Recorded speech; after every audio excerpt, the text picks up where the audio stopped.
दिल्ली के दिल यानी लुटियंस जोन में बने देश के सबसे वीवीआईपी जिमखाना क्लब पर क्या ताला लगने वाला है।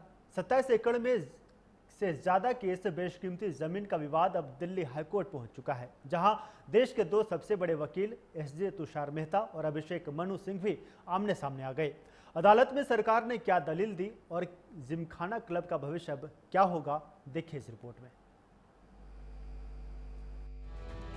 दिल्ली के लुटियंस इलाके में स्थित चर्चित जिमखाना क्लब से जुड़ा जमीन विवाद अब दिल्ली हाईकोर्ट पहुंच गया है।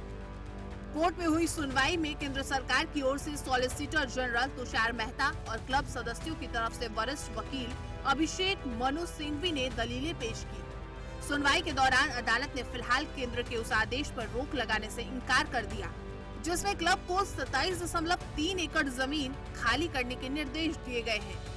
हालांकि हाईकोर्ट ने केंद्र सरकार को नोटिस जारी कर 8 हफ्तों के भीतर जवाब दाखिल करने को कहा है।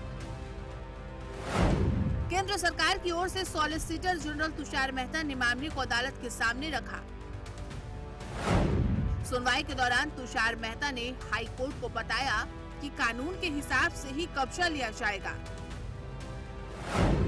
सरकार ने 22 मई को क्लब को नोटिस भेजा था कि उसे 5 जून तक उसको ये जमीन खाली करनी होगी।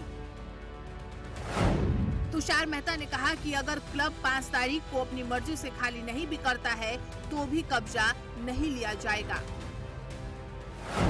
जब तक कि बेदखली के लिए कानून के तहत प्रक्रिया का पालन नहीं किया जाता।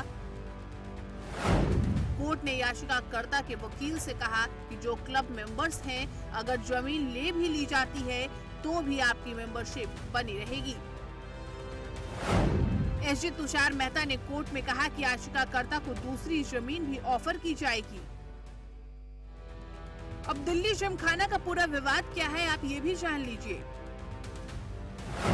दिल्ली जिमखाना क्लब देश के सबसे प्रतिष्ठित क्लबों में गिना जाता है। ये लंबे समय से वरिष्ठ अधिकारियों, राजनयिकों, सैन्य अधिकारियों और प्रभावशाली लोगों का प्रमुख केंद्र रहा है। ये क्लब लंबे समय से केंद्र सरकार की जमीन पर संचालित हो रहा है। हाल ही में केंद्र सरकार ने इसकी लीज समाप्त करने पर क्लब के संचालन को लेकर सख्त रुख अपनाने का फैसला लिया था। केंद्र सरकार ने 27.3 एकड़ परिसर को सार्वजनिक सुरक्षा के नाम पर अपने कब्जे में लेने की बात कही है। इसके बाद से क्लब प्रबंधन और सरकार के बीच विवाद गहरा गया। सरकार का तर्क है कि सार्वजनिक जमीन का इस्तेमाल पारदर्शी और जनहित के अनुरूप होना चाहिए, जबकि विरोध करने वालों का कहना है कि क्लब की ऐतिहासिक विरासत और संस्थागत पहचान को बनाए रखना जरूरी है। एसजी तुषार मेहता ने कोर्ट में कहा कि क्लॉज 4 में एक सिस्टम दिया गया है जिसके तहत हम लीज तय कर सकते हैं। इसमें उठाए जाने वाले अलग अलग कदमों के बारे में बताया गया है। एसजी तुषार मेहता ने कहा कि अधिग्रहण के तहत प्रावधान इस नियम में दिए गए हैं। उनमें से एक है मुआवजा देना। मुआवजा पैसे के तौर पर हो सकता है या सरकार जमीन का दूसरा टुकड़ा दे सकती है। उन्होंने कहा कि हम कानून के तहत तय प्रोसेस के हिसाब से काम करेंगे। हम बस जाकर इसे खाली नहीं कराएंगे। Report prime news.